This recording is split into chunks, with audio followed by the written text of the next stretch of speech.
starting business is really, really hard. If you start a business that you don't enjoy and you don't care about, when things get really, really tough, you're more likely to just turn away from it and just say, I don't want to do this anymore. I guess what I'm saying is... Phill Keaney-Bolland is the co-founder of YaYa, the UK's best startup consultancy. Featured on the Fast Growth Index, YaYa has helped early-stage founders... From AI to cybersecurity, they cut through the noise with brand strategies that fuel real growth. And actually your product becomes better because you keep refining it for a specific group of people to cater to their needs, as opposed to trying to build something for everyone, which doesn't ultimately work. What's your long-term strategy? Are you interested in maintaining the business? Are you still interested in getting out of the business? How do you feel about that? The things that are going to keep getting money are longevity, because wealthy people want to live forever. Entertainment, because wealthy people want something to do with their time. Cybersecurity, because the risk from AI and from nation states and all these kind of things is going to increase. Was there a fear when you decided to hone in on one, or did you think actually... If that leadership team is dysfunctional, that then cascades down, and no matter how hard you try to hide it, everybody feels it and the whole business suffers as a result. 35% of startups fail because of a lack of market need. How did you identify that what YaYa was going to offer was needed by the market? That's a very interesting question, and the honest answer is it took us a long time. And to be honest, we tried lots and lots of different things, and then we eventually found something that worked. Although it's probably more accurate to say we found lots of things that worked for a while and then kind of meandered into other things. So I guess when we started, we were pretty clear on what we hoped we would do. And, we kind of planted a flag there.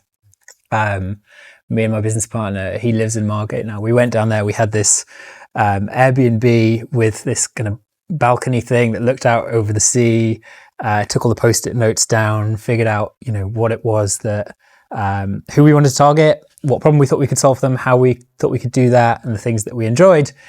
And, we sort of said that, right, that's what we're aiming for.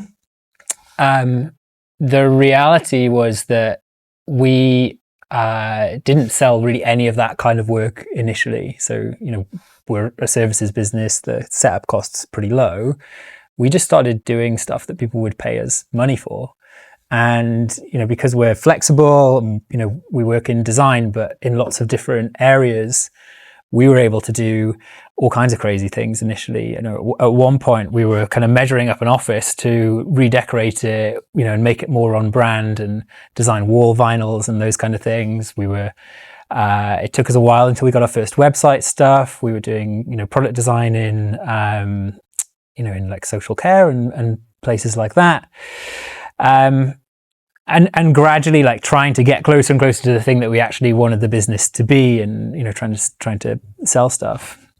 Then, when we actually got to that point, over the years, we've then tried to kind of focus on different things, largely based on what we were selling, what we were enjoying doing, what we were successful at doing. So, we had a phase where we were mainly targeting finance businesses, and it's institutional finance, things like that. We've had a phase where it was mainly startups, and where we are now, focusing on cybersecurity, that really came about for a couple of reasons. One, I wanted us to focus on something that was still attracting a lot of capital and investment. We've seen over the past couple of years funding for lots of different types of businesses start to kind of decrease. I basically went to a talk and they said, the things that are going to keep getting money are longevity, because wealthy people want to live forever. Entertainment, because wealthy people want something to do with their time. Cybersecurity, because the risk from AI and from, nation states and all these kind of things is going to increase. And then, AI in general, but I think just focusing on AI is too broad. Everything is basically AI now. And then we had this track record in cybersecurity. We'd done a few projects. It had been really successful. And ultimately we enjoyed it. It's a space where you can be really creative. You can do a lot of fun stuff and you can have a lot of impact. And I guess what I'm saying is identifying the need isn't a fixed thing. Like you kind of figure it out over time through experience. I don't know any businesses that haven't pivoted at some point. For us, it's been like setting off in a direction, and then on the kind of course, you sort of see a thing and you're like, actually, I know we thought we were going over here, but now I think we'd be better off if we went over here. And it just evolves. I'm just wondering, that time where you started and you were sort of servicing a broader spectrum of startups and companies in various spaces, was there a fear when you decided to hone in on one? Or did you think, actually, if we focus all our attention on one, we'll be able to give it a more tailored service? We're a business that works with startups, and one of the things that we do is we help them to figure out who it is that they're targeting and what their proposition is and what their focus is. It is probably the most challenging thing for even a very early stage business to say, we're going to focus on just one thing, because you naturally start to feel the opportunity cost of not focusing on all the other things that you could do. And so it feels like you're turning down work. But the reality is, both from the experience that we had with our clients and from us ourselves, is as soon as you are more focused, it becomes much more easy to market, becomes much more easy to sell. And actually your product becomes better because you keep refining it for a specific group of people to cater to their needs, as opposed to trying to build something for everyone, which doesn't ultimately work. So I suppose what we would say to our clients is, it's best to go for the smallest commercially viable niche that you possibly can, and be deliberately small about that within a space where you can still make money. Get a really strong foundation in that space, and then you can expand out from there in future. So if you have a product that is applicable to lots of different people, lots of different industries, lots of different use cases, pick the one that you can start selling now, where you can start to make the business viable, and then grow from a position of strength. So yes, I think probably in the early days, if you'd said, do you want to just focus on cybersecurity, having not had the experience that we've got, we probably would have said, I don't know if I want to turn away all this other business. Having had all the experiences that we've had before making that decision, and then all the validation that we've had after making that decision, I'd say it's absolutely imperative for any business to have that level of focus. So is your advice to startups and entrepreneurs, try to find something that makes you enough money to make the business viable, whilst also keeping an eye on something that you actually want to focus on later down the line? I think that's a great way of putting it. Ultimately, starting a business is really, really hard. And if you start a business that you don't enjoy and you don't care about, the result that you're trying to achieve, the people that you're trying to serve, the market that you're trying to operate in, when things get really, really tough, you're more likely to just turn away from it and just say, I don't want to do this anymore. So I think as much as, there's a strategy to being focused, and, you do have to think about making money and all those kind of things, don't discount the value of picking something that you're actually really passionate about, because, this is a marathon, not a sprint. And one thing you can be certain of, you're going to run into tough times at some point. If you've taken something from this, an insight you've used or could have used to refine, design, or scale your business, hit subscribe. Ironically, because this is free, most people won't. Studies show that if we charged even £1, you'd be more likely to take action because you'd feel the value. But we don't do that. So if this helped you, that one click of support helps us to keep doing it and continue delivering business insights every week. 23% of companies fail because the co-founding team alone isn't cohesive. They don't work well together. How did you decide who to found YaYa with? I find it really strange when I speak to startup founders who go on those kind of speed dating things, and then they're like, yeah, I've known this person for about 2 weeks. I think I'm going to go and find a business with them. And I'm like, I knew Adam for 10 years. Well, I have known him for 10 years. I can't remember exactly how long it was before we started YaYa, but we'd worked together. We'd socialized together. We had been through really tough times and knew that, we could get through those things together. And we'd also done a bunch of really good work together already. So before, the first time I considered starting YaYa was me and him having a conversation saying, look, I'd really like to start a business with you. I'd really like to start a business, and it'd be like cool if you were interested as well. It was a thing that we just wanted to do together from day one. And the bit of advice I always used to give people on the rare occasions people would say, you started a business, what would you do? Is I'd say, try and find somebody like Adam. It will not make things half as difficult or twice as easy. It's a much bigger multiplier than that. It's like 10 times easier. And part of the reason for that is because you are going through something that's kind of unimaginable, but you're going through it with somebody that you care about and who cares about you and who can support you and is going through exactly the same thing. So that's the positive, but I have obviously seen the negative as well. A lot of our clients and friends have started businesses, typically with people they didn't know well enough, and it has either ended the business or it has caused them a huge amount of stress, and they've had to leave basically. I've experienced a bit of that myself as well, and I can say, whereas working with Adam in the early days was the best thing that could possibly have happened, on the flip side, I know that is almost definitely the worst thing that could happen. And it again, the amount of difficulty that thing creates is absolutely huge. Then you've got to factor in everyone else in the company is looking at you as a leadership team. And if that leadership team is dysfunctional, that then cascades down. And no matter how hard you tried to hide it, everybody feels it, and the whole business suffers as a result.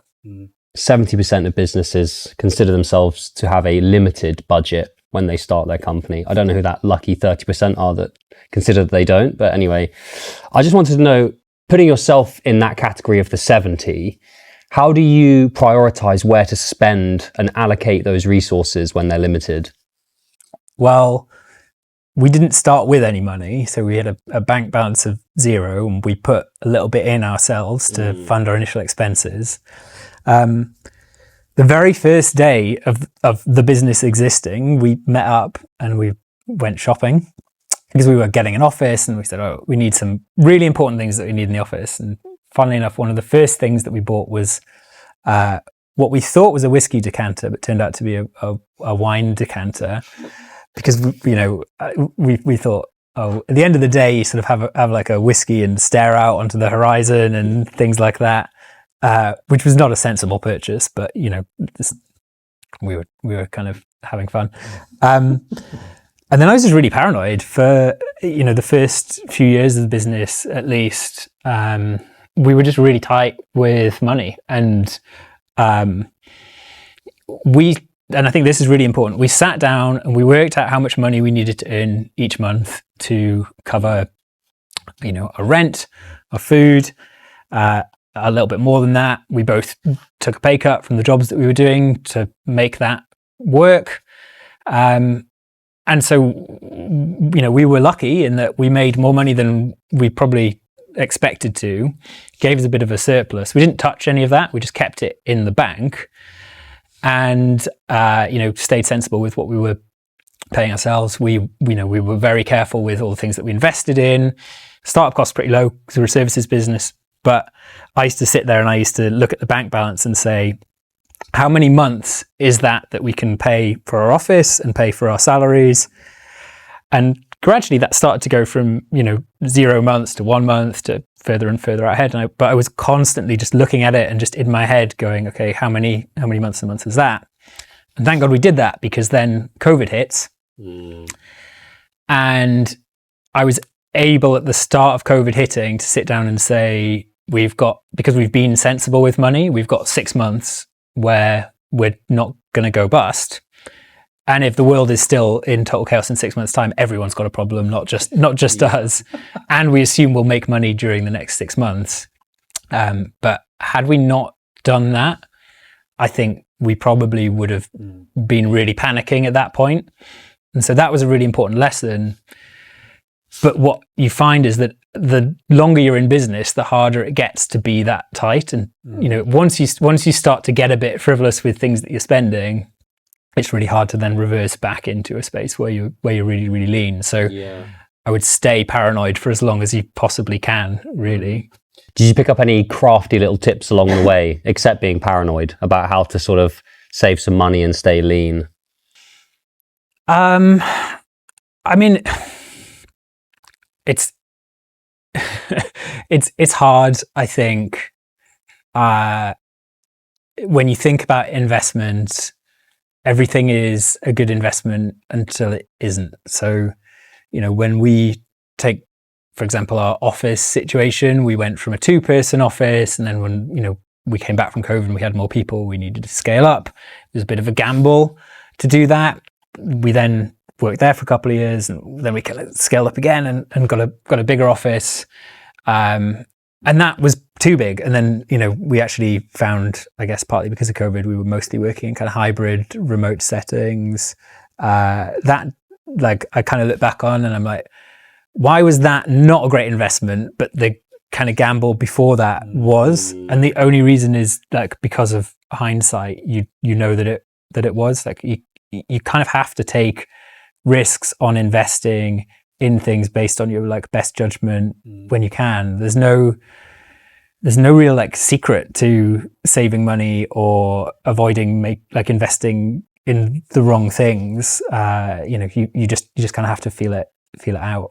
Do you have like a top tip that you would give to someone who's about to start a business when it comes to staying lean and managing their limited budget? I'd say data is really, really fundamental. From day one, we were really, really obsessive about the profit margin that we were making and having total visibility of that. So, we started off having timesheets. We had CRM system. We knew what a pipeline looked like. We knew, in our project plans, how many days we had to work on something. When we were going under, when we were going over, what margin we needed to hit. All of those things required us to set up and structure that data and all those tools in the right way and automate a bunch of stuff. We had so many different Zapier integrations that, kind of built out this system where it felt like we were driving a car and we were able to kind of see out the windscreen. And I think that would be my top tip, is like, know which data points really matter to the profitability of your business, and just like relentlessly monitor those things while being totally paranoid about going out of business all the time. You mentioned Zapier in terms of integration. What other sort of softwares were you using for this data? We used I think as much as possible we tried to avoid doing things in spreadsheets and to have proper tools to do it. So we had things like Pipedrive for managing, the sort of sales side of the business, or opportunities, deal sizes, things like that. We used, in the early days, we used Monday.com for our project management. We had something called Toggle that did our time tracking that fed into that. So, you could see, that's where we saw the profitability stuff. And we just had like a bunch of, Slack notifications of like when different things in the business happened. It would kind of ping up and go, you should be paying attention to looking at this stuff. All sorts. Really. Yeah. The first paying customer of a new business is a massive milestone. It takes so much just to get that first one. Could you take us back to, if you can remember, your first paying customer and how you secured them?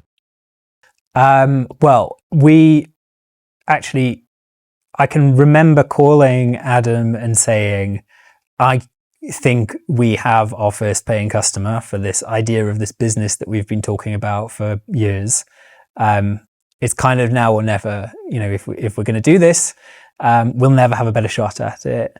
And that was my former employer, and I was super lucky to have them be really supportive about, us going out and branching out on our own and, giving us the platform to go and do that.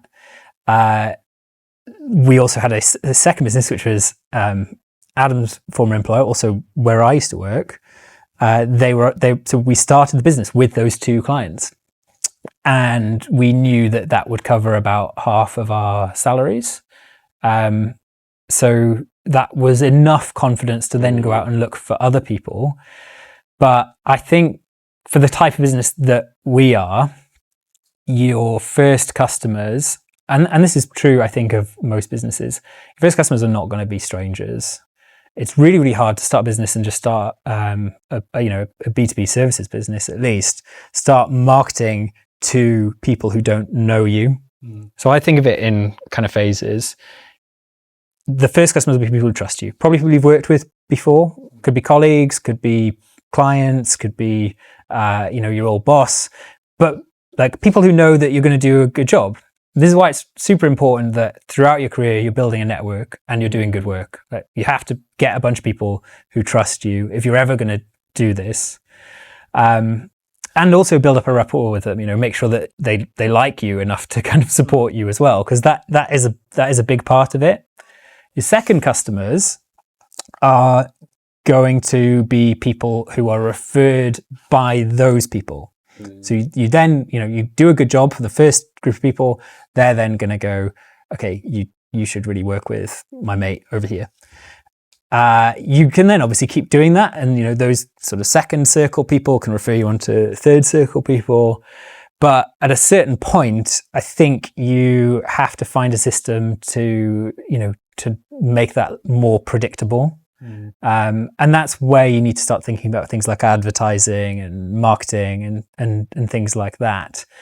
But I don't know how possible it is starting from scratch to implement that kind of system. And I think it's kind of bad advice to say that's what you should be aiming for. I think much better advice would be call every single person who might have the potential to be a client and go for coffee with them. And out of curiosity, when you secured your first clients, the people that you knew already, were you transparent with them that they were the first clients of your new business? Yeah, absolutely. At that point, the business didn't even have a name.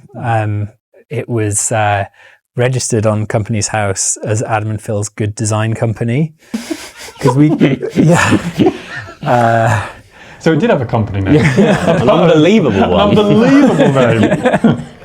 It took us a long time to try and figure that one out, honestly. And we really ended up changing it because one of our clients' finance teams got the invoice through, and then they were like, sorry, are you seriously telling me that's the name of your company? They didn't get the vision. And what things we didn't want it to be, we were like, good is fine, great would sound arrogant. We just we want to pitch it kind of somewhere we're comfortable. We knew we'd change it, but it hadn't hit us. And the name was available, which is freaky. Yeah, funny that. Yeah, I think it's probably back available now if anybody wants to nab it quickly. Yeah, So things like that. When you're talking to like your old boss who you've worked with for 4 years or something, they don't care what your company's called. They don't really think they're working with a company. They're just working with you. So they also know that we haven't got 50 clients. We haven't got an office and all this kind of stuff. That's not why they're working. They're working with you because they trust you and they want to help. We read a statistic that only 10% of startups actually get funding. I know that the number of startups that want funding is much bigger than that. But you're quite a unique example whereby you actually preferred to stay bootstrapped, correct? And I just wanted to know, what is the thinking behind that? Well, what would we spend the money on? We can't buy clients. We don't need machinery.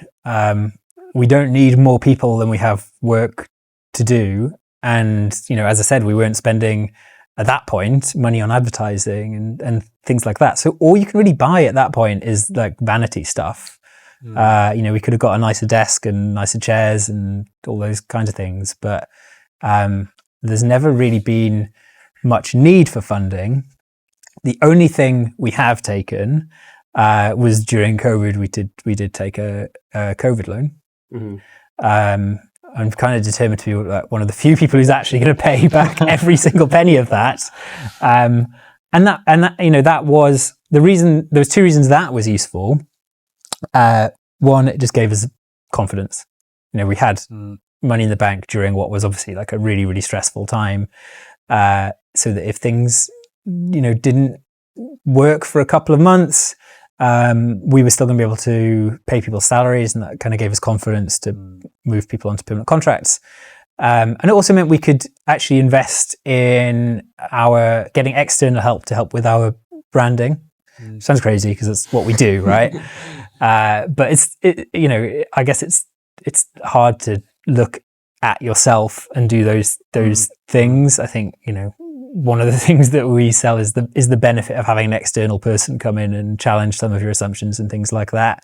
And that was really useful. But, outside of those things, it's hard to really see what the value of taking investment would be relative to the amount of stress that it would have caused us. I mean, you were recognised as one of the fastest growing companies in the UK. Do you ever think that perhaps with some extra capital you could have, 2x that? Is there a scaling option with extra capital, or is it really just a case of we have to just take it and let it grow organically? Honestly, I don't think the pace of growth for us has much to do with the amount that we spent over the first few years of the business. Now that we are advertising, more money to do that would be great for sure. But yeah, I think you just end up buying a load of things that you wouldn't have needed. Could you not make more key hires which would enable you to then service more clients? I don't think it was. We didn't feel that pain, honestly. We were able to hire the people that we needed when we needed to hire them, and we were able to make investments in training and things when we needed to do that. I don't think. One thing that I with the benefit of hindsight, that I probably would, if you'd given me the money to do it initially, have done, would have been to hire somebody to help us out with the people stuff in the business, like maybe even from day one. Making sure that the employee experience from joining to wherever that goes was first rate, but also probably making sure that we were on top of hiring the people that we needed the right way and kind of assessing for the right things. I think a bit more professionalization around that stuff would have been good, but obviously when you are a very lean startup, like taking money away from other things to invest in somebody who's not earning fees and can feel like something like, well, we can probably do a bit of this, is tricky. I think about 80% of startups die because they ultimately run out of cash flow. And you've talked already about how you use automations to alert the business to things that you should be aware of. At least that's what you did in the early days. But now, day to day as a larger business, what kind of practices do you implement to feel confident in your cash flow? We've been through, I think, 3 phases. There was phase 1, which is the one that I spoke about, where I was doing a lot of the we had an accountant, but in terms of the day-to-day things like invoicing and time tracking and stuff like that, we were small enough that I could have my arms totally around that all the time, and I could be as paranoid as I liked about it, and spend time kind of going through everything in a really granular way. As we got bigger, that became not the thing that I should be doing with my time. And so we got, different people to look at that. And I think partly because the people who were doing it didn't have the same way of thinking about it that I did. And also because we were just scaling, it was becoming more complex. We kind of lost a lot of the visibility of what our finances were doing. And it was really detrimental. I said it was like driving, a car where we could see through the windscreen with all that data, it became a bit like driving a car with, a blackout blind over the windscreen. And it became very difficult to just, we could ask very basic questions of our finances, and it would take, in my view, far too long to get a good answer back, which meant that, our ability to make decisions quickly was, slightly compromised. And then we met, plug for our accountant, Dave. He is just phenomenal. And him and I see the world of finance in very similar ways. So he actually took us from that second phase where things were really opaque and said, right, now that you're a bigger business, these are the automations that you actually need to be able to get rid of a lot of the manual stuff that people are doing that's like taking a long time, remove a lot of the inaccuracies in the data, take it from taking however long it was, 10 days, sometimes even longer to get a management pack at the end of the month. That now takes like a couple of hours. If you have a question, he has all the data structured in a way that means you can answer it really quickly. And all the systems and processes around things like, expenses, cards, paying invoices, which we used to have a system where we'd get an invoice emailed in. A human would have to go through that, would have to kind of copy the details out. They'd have to, go into the bank account and, do each one individually. And, you're already seeing how long that takes. We get an invoice now. It is totally automatically uploaded into a system, which then just creates a payment run, and you can kind of just like click, link it to your bank account, pay in one hit. And that to me was like, well, that's obviously how it should be. Like, why would it, it's 2025. Why would it be any different to that? So are Dave's skills accountancy or automations? I don't know. That's like a philosophical question. I think. He's tied the two together, has he? Yeah. So, so Dave, he's like he's I don't know whether he's an influencer or an irritant to the accounting industry. I think, he genuinely is, Dave Selleck is his name if people want to look him up. He is on a mission to just improve accounting and kind of get accounting into that space. So he does all these talks and things about how to do it. But his thing is like, he's kind of cracked a bunch of this stuff because he's just really interested in the tech side of things, but most of the industry actually isn't and is not really incentivized to do much about it because, they don't necessarily want you to have full transparency and they kind of want things to take quite a long time so that, they can justify their existence. He's like, would you just pay me the same amount of money you're paying your accountant normally or less? To do things much better and much quicker. And I'm like, yeah, of course you would. And it's such a critical part of the business that was causing loads of stress. And now it just isn't at all. I've read that consistent branding can have a 30% increase on revenue. And earlier you spoke about how when you were validating your idea, you decided to hone in on cybersecurity because it was something that wasn't going away.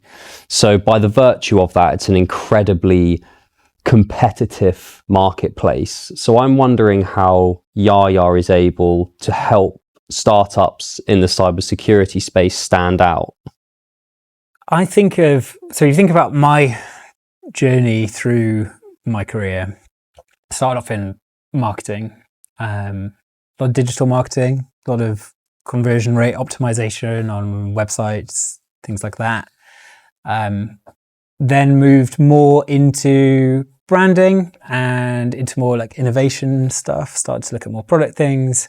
Then, you move into you move up and you're kind of leading a marketing team and thinking about, how does this tie into business strategy and those kind of things.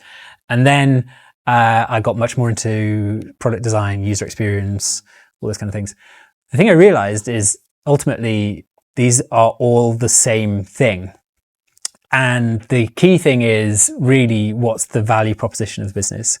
Now, I don't think there's a stat for this that we've mentioned. Well, maybe it was the first point. The value proposition of business is the most fundamental thing that a business has. Most businesses, in my experience, are very reluctant to define something that is very specific, or when you ask them, what does this business do? They're not great at giving you a good answer. So if you can't do that, you can't really then have a good brand. You can't really then have a good product. You can't then really have good marketing, and you're probably not going to make as many sales. I think that one of the things that means that we're able to help cybersecurity businesses is that we have all this experience, we've seen all these kind of things, and we know that that is the most fundamental thing. And even within that, when you think about what your business does as a value proposition, you have to know who you serve. We talked a little bit about this. That has to be super specific. You really want to be going after something niche. You want to be going after something you can own.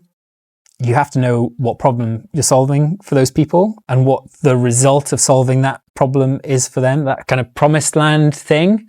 And that is really what you're selling. Like, who cares about what your service is, what your product is? Like, no, I think it's a Steve Jobs quote, but everything's a Steve Jobs quote that, nobody cares about your product or your service. They care about their problems.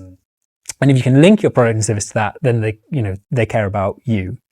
I also believe that if you can show somebody that you really, really understand their problems as well as they do, they kind of inherently believe that you'll understand the solution as well. So we've been talking like 5 minutes just about that bit, and we're not even halfway through the value proposition stuff. But then you've got to know what your product and service actually is. It's kind of the least interesting bit. It's the bit that most businesses have the best handle on generally. But it's the third thing that we've got to in that list. And then you've got to know what makes your offering different to your competitors. Now, if you're a startup and you're targeting early adopters, you can't just compete on the fact that you're like, well, all the biggest businesses work with us, so you should work with us as well.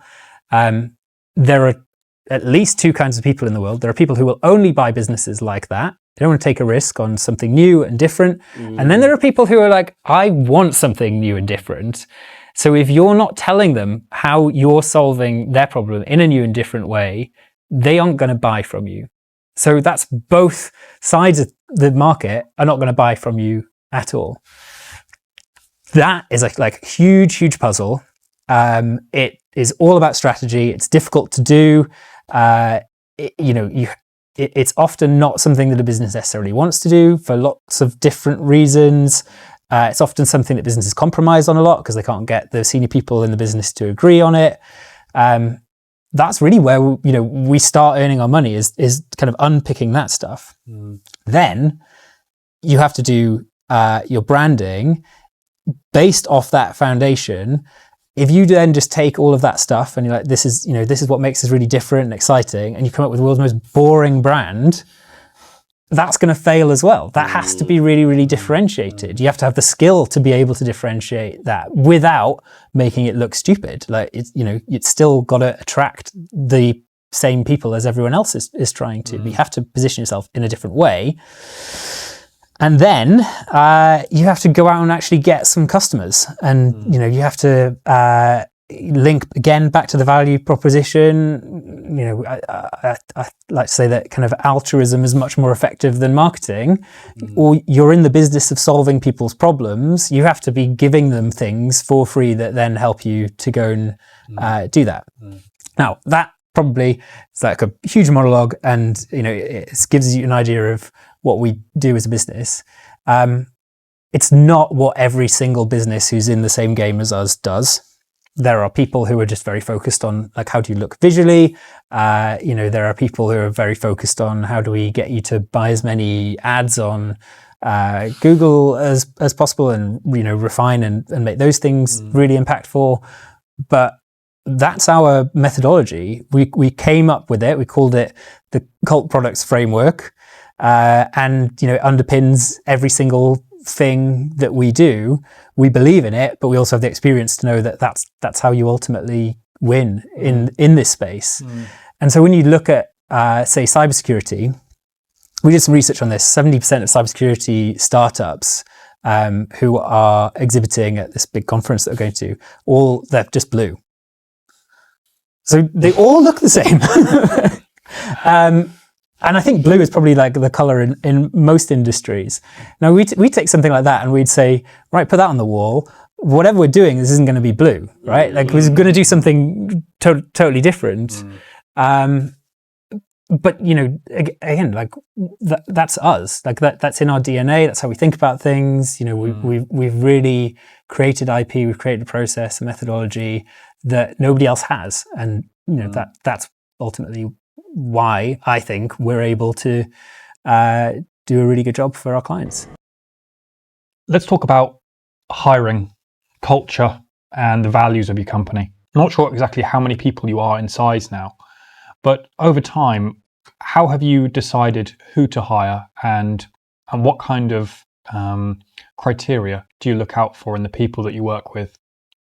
I think honestly, I think we've been very lucky. You know, we've met some really good people along the way, and you know, everyone we've hired has really contributed to the business and been really good. I think I remember the first people that we hired, how nervous I was to hire anybody at that point, and it was a real inflection point in the business because prior to that, you know, it was two of us.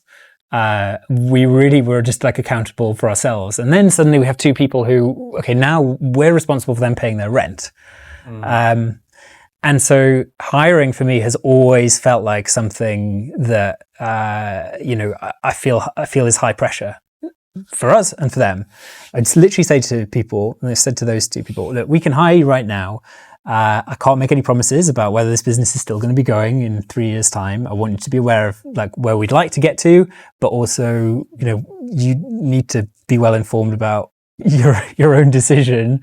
And I think that was an important part of the hiring process because then it lets them really kind of weigh up whether it's the right opportunity for them. I think sometimes with startups, you get this kind of romanticized idea about what it might be like working for a startup, but there's risk.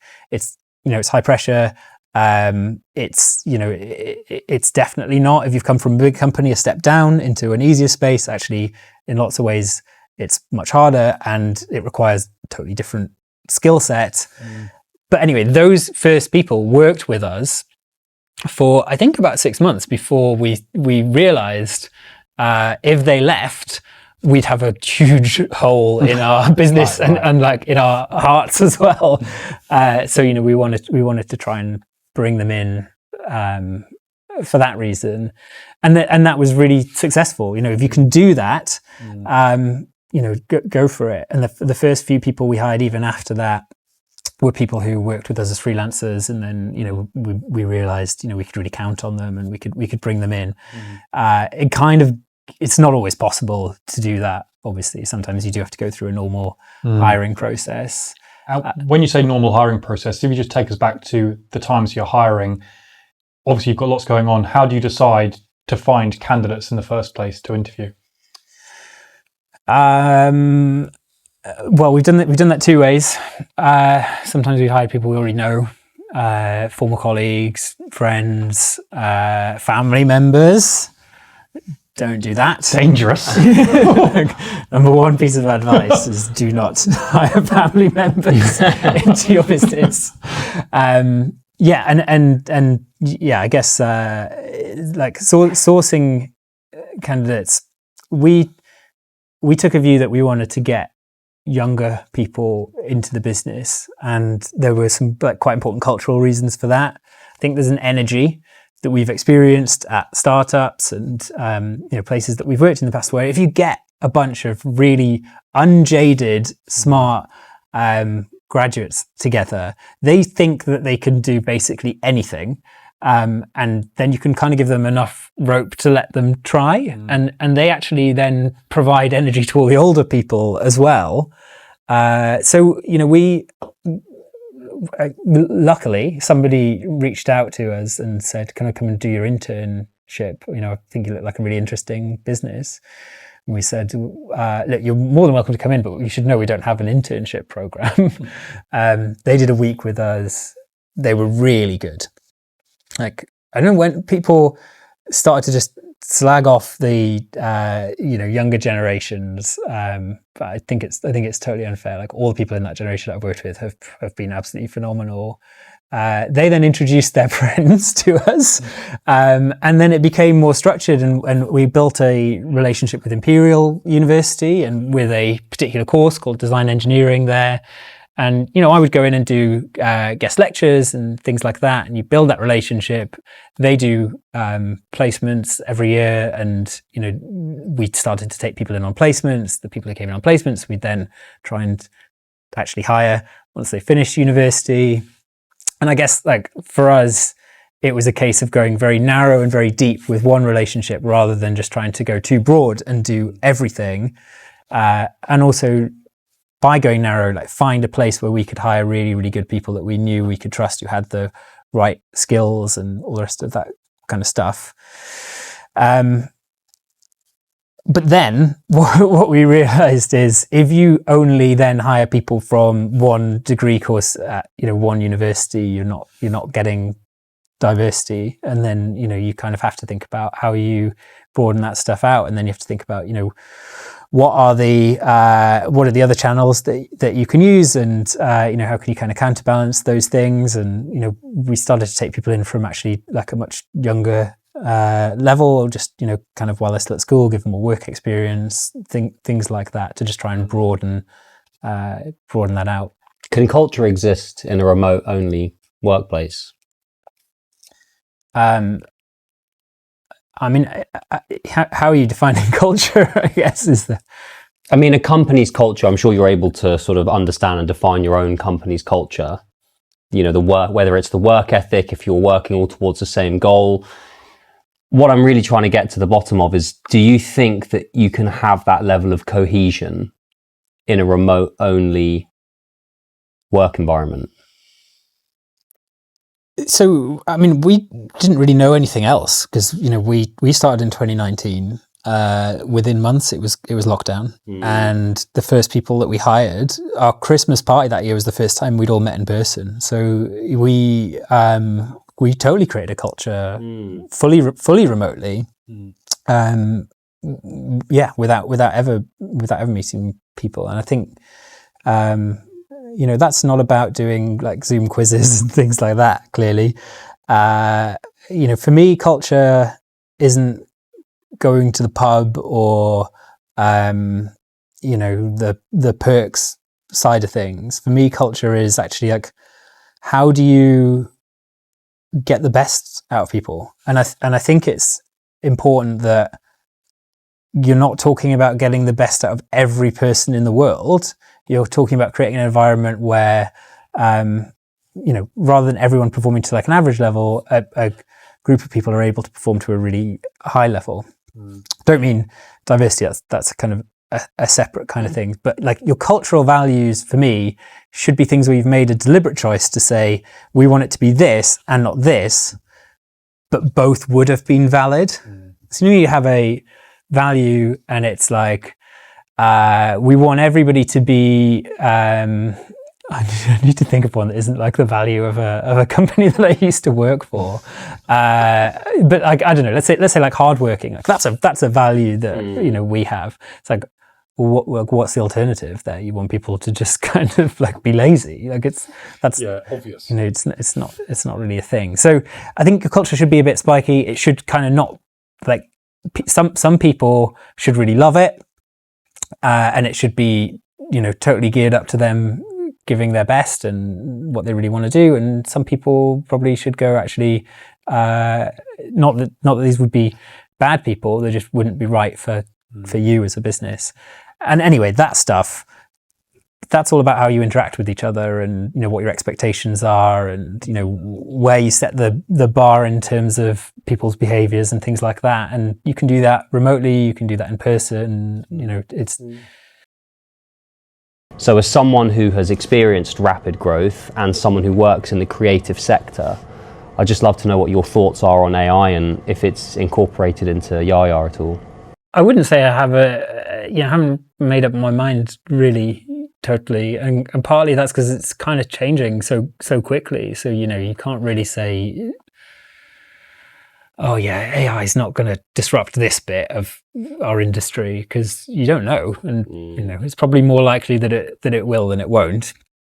For me Personally, I do use AI to do some of the things that I do in my job. I feel like the reason so when we're working on something, I can never really see a world where one person sits in a room with AI and that's the whole business.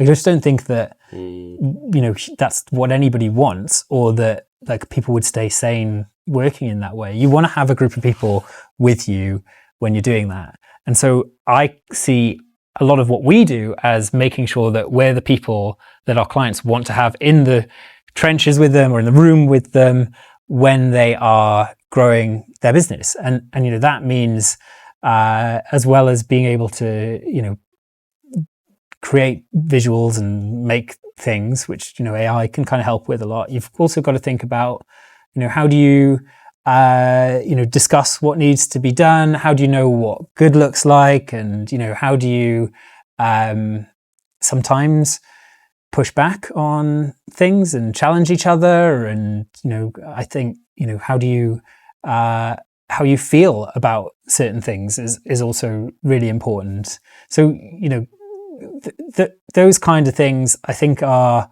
in my view things that you want to do with other people, even if you could do them with a machine. I think you kind of want to, and that I think is really important. The other thing I think is really important is I think, and so like my tattoos as an example, I probably wouldn't want to just get like tattoos designed by an AI, because actually there's like, with anything creative, the artist doing it puts bits of themselves into it, and that's the thing that gives it like soul and character and all and life and all those kind of things. We have recently seen people using AI tools to create whole websites, and we were really wondering when we were looking at these things, like, why do all these websites look like this now? Like, what is this design trend? Why do they look so like gray and there's just a very like common design style? And then we realized it's just because they're just being spat out by AI things, and they don't have that soul. Like you can feel it instantly. And I think there's a value to that. It's cheaper and it's faster to do these things with AI, but if you devalue them and you don't get all the things that you get from the kind of soul of a human in those things, I don't think you then get the value out the other side. If you were to make a prediction about AI in your industry, not so much cybersecurity, but more in the branding space, do you have any predictions as to what AI is going to do and how it's going to evolve in that sector? Well, like a lot is going to happen. It's probably going to happen much faster than anybody really wants it to or feels comfortable with, or any of those kind of things. And we're constantly going to be adapting to those things. And I think we'll try and get a better sense of the things that we can do that add value to what AI can do. I think at the minute it's probably slightly the other way around, but I think there'll be like a pivot point there. And I think you'll probably get to a space where the majority of people are using AI, and the people who are using humans become the minority just because of the cost barrier. But like I said, I don't want to trying to predict the future when 5 years ago nobody thought we'd be where we are right now is super difficult. All I can say is you've got to be open-minded, you've got to roll with the punches and just try and do your best and figure it out. Because you have such a well-established brand for YaYa, you have ticked off through the cult product methodology that you've established your brand, and now you're able to take advantage of advertising. Could you give us an insight into what advertising looks like for your business and how you decide how much to spend and where? We practice what we preach. So, I think this is the same thing that I would say to all of our clients. And I think it's applicable really to people who are in a B2B space in general, so whether that's services or products, if you just pump a load of ads to your homepage of your website and say, do you want to buy some consulting offers? Do you want to buy a tech product? Random stranger who has no idea who we are. Good luck with that. Like that's, you're going to waste a lot of money, and it's that's how you get into conversations where people will say, well, advertising doesn't work for our kind of business. It's not possible. It's all relationship based. We need to go out for dinner with everyone. We can't do any of this kind of stuff. Well, of course, that's not going to work, because it's like, it's like going on a date with somebody and, then saying, hey, do you want to get married? Like, do you want to, right now? And like, sorry, who are you? The reality is that there are far more people in the world who don't have a clue who you are than who do. So this is not, I by no means have invented this, but if you think about like the very top of a marketing funnel, you've got a bunch of people who understand very clearly that they have a problem, because that problem hurts them on a regular basis. They don't know what the solution to that is yet. They don't know who the hell you are. You can't just say, right, come and buy our thing. There's some people in the middle. They know they have a problem. They also have a good idea of what the solution could be. And they don't know who you are either. So, good luck just kind of saying, right, do you want to buy our thing? You've got a bunch of people at the bottom of the funnel. They know all three things. They've got a problem, they know what the solution is, and they know who you are. And then you're into convincing them. Like at that point, you can start to say, do you want to book a meeting where we can chat a bit more about this? Or do you want to book a demo for our product, or these kind of things? But they are so much smaller as a group than the people who come above them. So let's just think about those people for a second. What you need to be doing is you need to be saying to the people who know they've got a problem, hey, have you considered that this could be the solution to this? And to the people who know what the solution is going to be, you've got to say, well, this is why we're the best people to provide that solution. So you need to start putting stuff out into the world that is actually valuable to those people, either in diagnosing the problem or in saying, right, these are the steps that you need to take to do it. And this is why I said, altruism is better than marketing. You want to just be giving that stuff away. And, like, for example, we do a free training session. We do it every single week.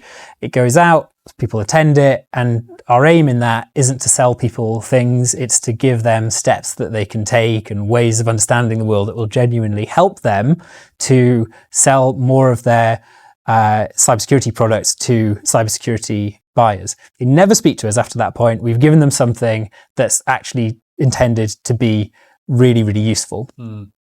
But lots of them do then want to talk to us because they go, we like the way you see the world. We think you understand our problems really, really clearly. And we think that the solution that you're proposing actually sounds like it could work for us. Can we have a bit more of a conversation? All of that's great, but nobody's going to see it unless you advertise it. And that's where, you want to be really pushing those high value things. So I do kind of despair a bit when I just see somebody and it's not a retargeting ad and they're just like, come to the homepage of our website. You should have a landing page. The landing page should be promoting the high value thing. You should be trying to get people to give you their contact details so that you can, then keep sending them really, really valuable things and building up more and more trust with those people over time. And then to your point, how much do you spend on that? The honest answer is you spend as much as you possibly can, because what you should know is if you spend, what you should know is a customer costs you X amount of pounds. And if you said, right, I know because I've done all this, I've got the data, we've been running ads for a while, a customer costs us £10,000. It's a lot of money, but presumably what you're selling costs some multiple of that. You're making a clear profit margin. You go, well, if I spend £50,000, I've got 5 customers and I've got this much profit and this much thing. So that's what I mean when I say your budget should just be as much as you possibly can spend. And of course, the more wins you get from your advertising, the more you can spend, and then the more you can scale. And I will tell you, the number one cause of stress in my life and every single founder that I speak to in our spaces lives is not having a consistent flow of leads into their business. And the other thing I'll tell you is It is the most complicated challenge that I've tried to solve since starting the business, and it is a constant thing that we are still we still have room to go on. So nearly half of all founders experience burnout, or at least burnout-like symptoms. And I was wondering if you and your co-founder had experienced any burnout or any burnout-type symptoms. I have some experience of this for sure.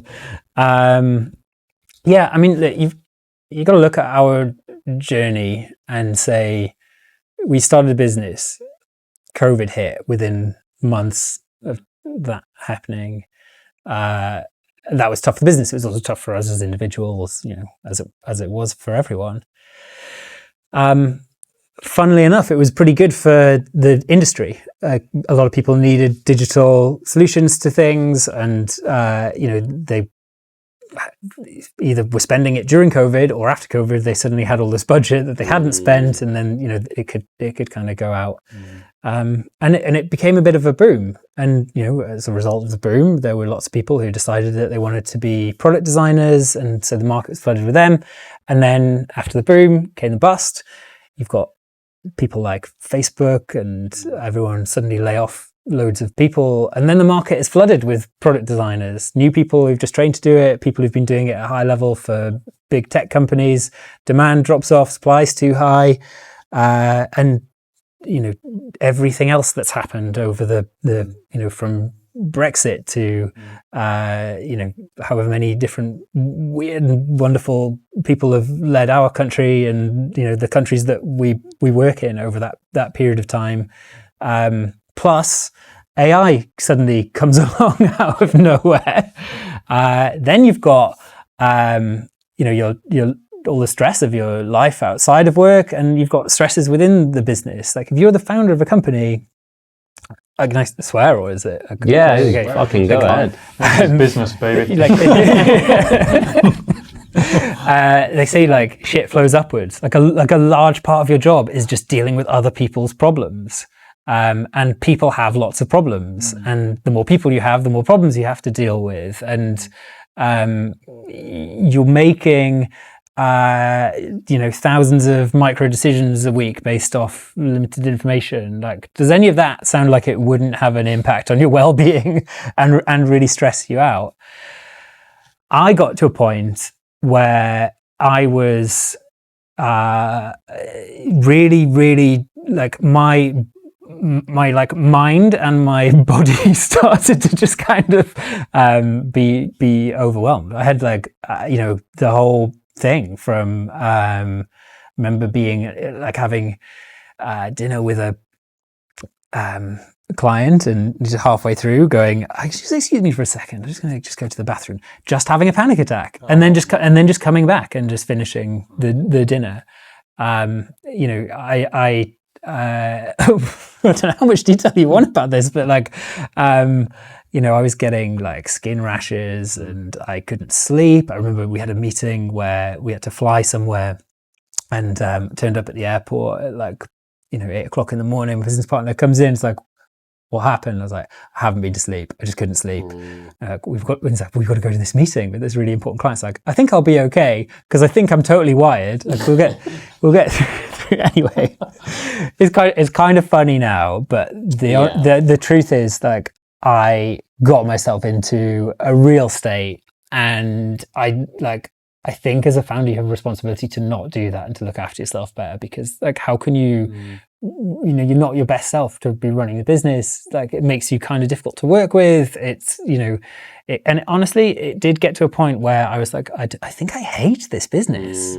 Like, I actually had on my home screen of my phone, I had a countdown to a very specific date, and I was like, that's when I'm leaving the business. I'm done. Like, I need to get it to a point where it's going to be okay without me, and I just need to get out of here because it's actually going to kill me if I don't. And I now realize, that was almost entirely, well, I don't know. I'm in a much better place now, as you can probably tell. Yeah. I didn't leave.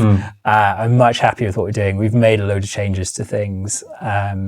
But, you know, apart from all the changes that we've made, and I can go into some of those if you like, one of the things is just actually maintaining a sense of balance. Like, you know, don't spend like 99% of your energy on this one thing and never like top it back up again with holidays.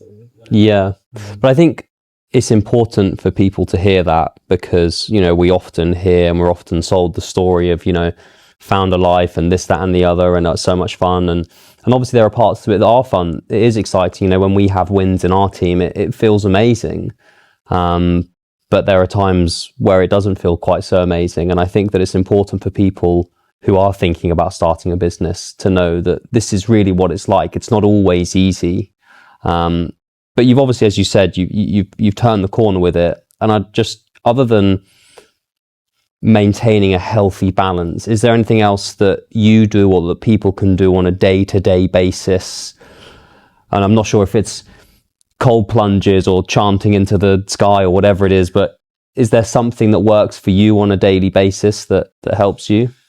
I can't be that guy that comes on. It's like the answer to everything is at the bottom of an ice bath. Like, okay, fine. Are you sure though? It's not. I know. Okay, fully transparent. I tried the like Wim Hof breathing stuff. Yeah. Meditating. I tried the ice baths and saunas and all the rest of the things. And they're great. They kind of take the edge off, right?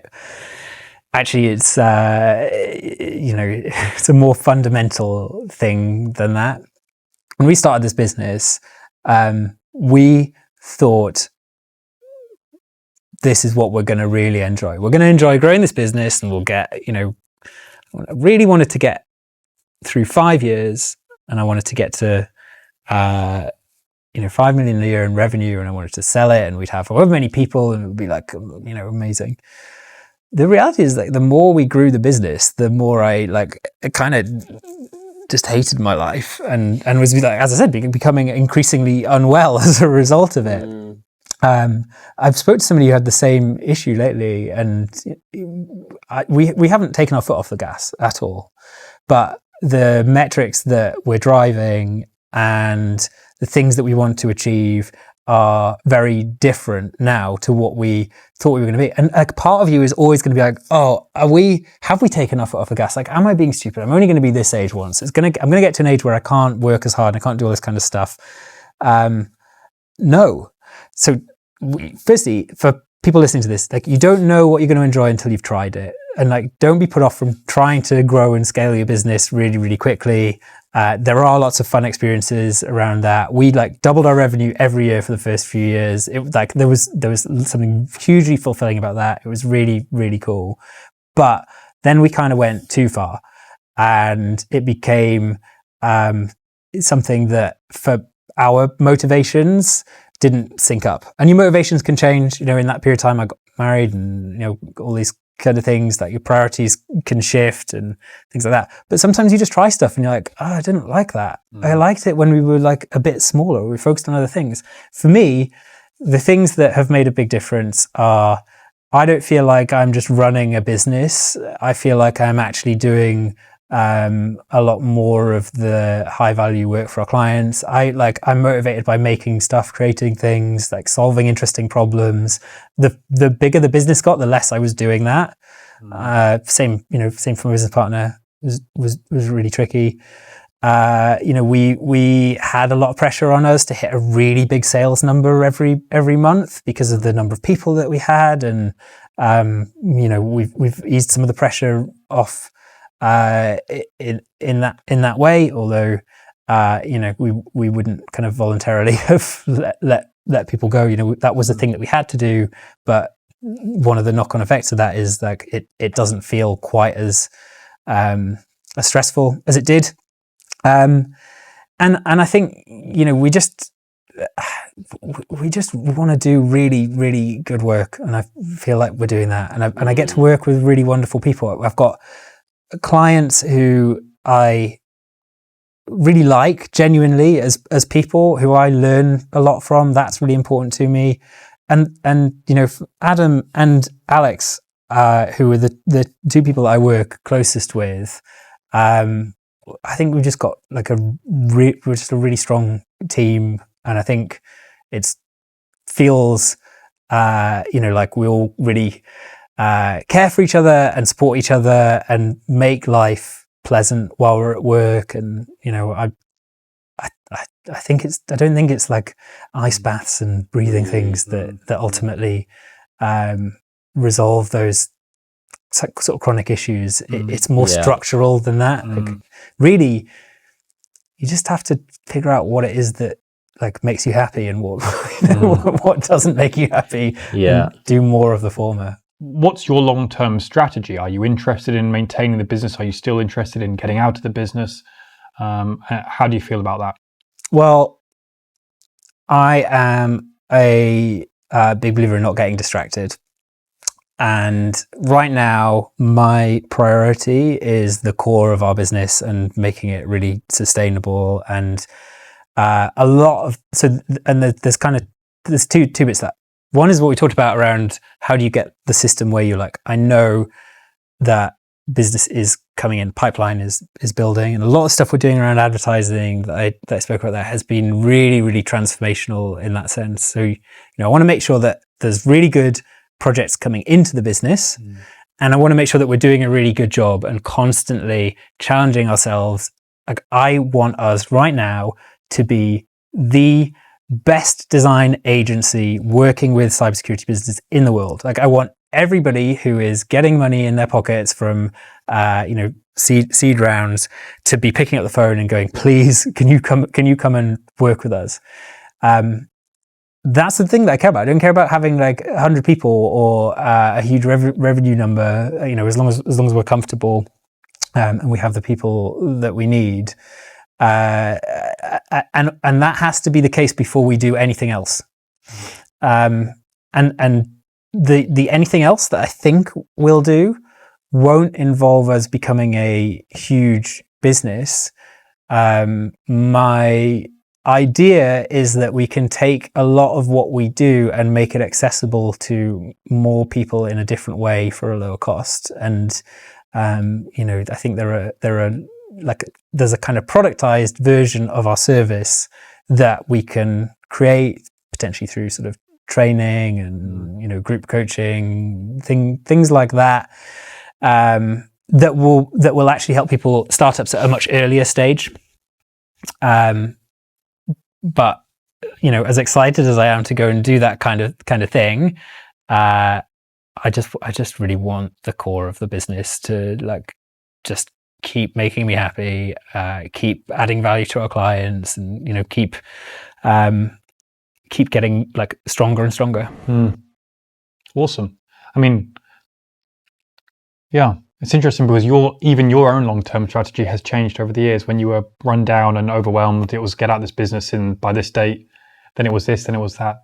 I think anyone who's listening should be aware of the fact that their long-term kind of ideas for their business might change over time. Yeah, and also if you're just building a business to sell it, you're not. It's not surprising if you might not really enjoy working for it because you don't see yourself working there for very long. Like you just want to kind of maximize the profit from it and get out of there. When you think about it differently, okay, I'm probably gonna be doing this for the rest of my life. You just do slightly different things. That's probably why it's more important to enjoy it, right? If it's a business that's going to last you for the majority of your life, it needs to be enjoyable. Yeah. As you say, if you are building a business with a view to selling it, then maybe you just think, okay, well, I can grin and bear it for 5 years and then be done with it. Yeah. Sure. A lot of it just comes down to motivation, really. There are lots of people who that's the right thing for them, and the majority of the product businesses that we work with, because of the way that like venture capital money works, that is kind of the model that that you go down, and that's cool. But I found when I went to an event talking to other founders about services businesses and potential exits and things, I looked around the room and everyone had been doing it much longer than me. And I realized that I was like at best in the middle of the story and like actually nowhere close to the end of it yet. Interesting. And that's how I feel now. Is I'm like, well, I didn't expect to be here when we started this. I don't know where I'll be in another 6 years. But actually, like all of the stuff that we've been through and all the stuff that we've learned is going to be really valuable in the next phase of what we're doing. And then, you know, who knows? We get to a point where, you know, we think, oh, maybe we will hire a few more people. Maybe we will get a bit bigger. Maybe we'll do these kinds of things.